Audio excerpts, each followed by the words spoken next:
Hey folks, we are back at it with another spooky title since today I'll be talking about Blue and Red Games' Ghost at Dawn, a noir-flavored survival horror. Join me as I try to figure out whether this horror was hard-boiled or if it was over too easily. I'm your host Arlian, let's find out together. Premise-wise, Ghost at Dawn follows Ben O'Hara, a PI tasked with finding Yuhiko's kid's sister, Emmy, after she's gone missing at what was supposedly a resort. Supposedly, because when you arrive, it's boarded over, a man's lynched in the front hall. Oh, and there's ghosts roaming all over the place, whose very presence invokes horror memories of World War II. By all accounts, there's a long night ahead of you, full of the worst things the city can throw at you. No small wonder, then, that you nope right out of there. Wait, no, that's not right. See, while you can immediately turn and leave the Pines Hotel and earn an ending for it, the real meat of the game comes from sticking your nose straight into trouble.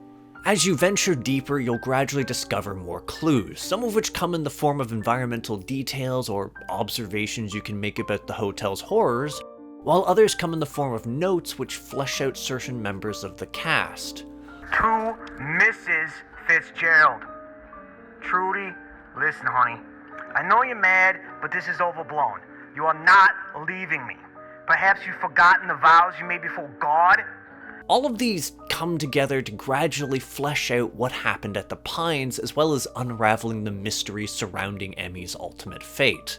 And every step of the way, you can simply choose to leave, with your final report to Yuiko reflecting your progress. It's honestly a pretty neat concept, though I'll admit that the ending I ultimately ran into felt a bit abrupt. Then again, that's no doubt because I ran astray of Ghost at Dawn's particular quirk, namely the permadeath system. See, when you first boot up the game, you're given a fairly noticeable warning. Screw up too much and you'll suffer the consequences, which makes it especially funny when booting a new game locks you into hard difficulty. Still, it's not like your first death is where things get shaky. Rather, Detective O'Hara gets 5 chances to figure things out, as denoted by the candles in the front hall. At about which point, if you somehow screwed up that much, things take a rather distinct turn for the worse. Even still, it could be worse. You could take damage from enemies by sheer virtue of them being near you, or have to deal with things like instant or nigh unavoidable death. Ha, right. Yeah, my mistake was saying or. All of these things apply, and it's entirely possible to get murdered by a jump scare or be reduced to the verge of suicide, which is then only compounded by the survival horror elements of the game, since you'll need to carefully measure out your stock of painkillers, cigarettes, and alcohol to survive the night. Okay, I'm definitely giving Ghost at Dawn credit here for leaning especially hard into the detective tropes, because I do like me some hard-boiled vibes. There's also some added tension there by making you rather vulnerable while recovering, since you have to take a swig of your drink or have that nice prolonged smoking segment. Anyways, between all that, some fairly dense crowds of enemies, and limited ammo, you'll find that your work is cut out for you. Especially when you pile the inventory system on top of everything. To be very succinct, Ben absolutely bites early on. He can hold 6 items by default, and you'll find yourself needing to dedicate at least half of them to a weapon, some ammo, and a set of matches. Matches, because not only do you take damage from being in the dark, you also can't use objects that you can't see, which I discovered while trying to save inventory space and got locked in a dark room without matches. Absolutely fabulous. Also, sort of horrifying when you consider that you could basically make a playthrough unwinnable by burning through all of your matches. That said, you would have to be pretty hard-pressed to do so, and this is despite me lighting every single stick of incense I came across, since those provided safe zones from ghosts and even prevented fresh spawns in those areas. Oh, and while I'm griping about the inventory thing, there's these dog tags that you can find that help to stave off fear, essentially extra health.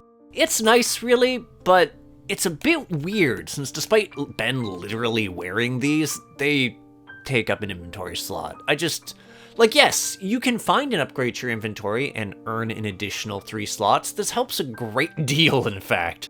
That said, you'll be mostly reliant upon the dumbwaiters in the early to mid game, since they're essentially an interconnected set of storage chests which have an ample amount of space. Honestly, these are like the biggest kindness the game provides you, since they're scattered somewhat liberally throughout the Pines Hotel, and each occupies a safe room. The only tedious part was running back and forth between them in a room, fiddling with objects 2 at a time. Also, having to wait between them transferring between floors. There's no real reason why you need to wait for them to transfer between floors, it's just a thing that you do, I guess, for vibes. Also, as an additional, small, weird side thing, the dumbwaiters are also a source of extra supplies. See, whenever you die, or perhaps preemptively leave the hotel, a chunk of ammo and matches will appear in the dumbwaiter. While it only kicks in a few times, it's a nifty mechanic likely meant to help turn things around in case you died from running out, or because I left repeatedly and farmed it for everything else worth so I'd have an easier start. Anyways, speaking of dying, combat isn't actually that bad, largely because Ben has a decent degree of maneuverability. Not only can he move and reposition while aiming, he also has a backstep at his disposal if you need some time to reload. I just wish he was a bit quicker to aim, since there can be some times where there's a noticeable delay, and his auto-aim could definitely use a bit of work, since it sometimes won't snap to an enemy neatly or might get stuck on a piece of scenery, letting an enemy sap your sanity safely and forcing you to amble around at odd angles to tag them. Angles, I should mention, that get really awkward to work around because Ghost at Dawn loves tank controls. Literally the thing I hate the most in survival horror, but here we are, back again. These are probably the things that led to the most deaths between my first and second playthrough, not counting the awkward moment where I earned an extra death by trying to save scum, if only because the game caught me and then decided to reward my efforts by killing me an extra time out of spite. This actually was pretty funny, but holy shit, that was awful. Still, of anything mechanical that annoyed me in this game, it's the controls. And that's largely because Ghost at Dawn is yet another example of a survival horror that plays out strictly through the lens of fixed camera angles. On one hand, it really does provide some great shots of the Pines interior, helping to frame things in disconcerting and often disorienting ways.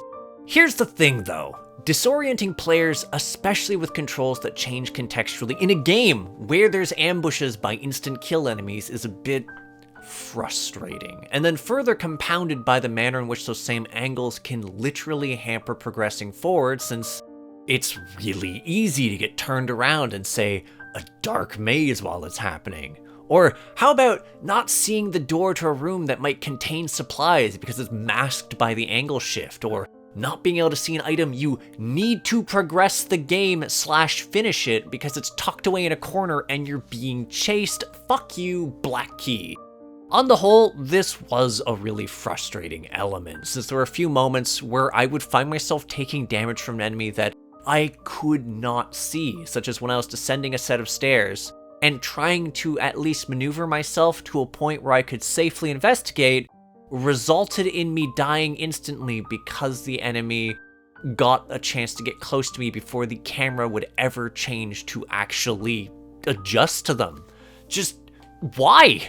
It literally got to the point that I just perpetually walked with my gun out, and if the auto-aim went off, I used it as radar so I could plink shots into the unknown, and then just had to rely on the sounds of enemies grunting to figure out if I was walking into death or not.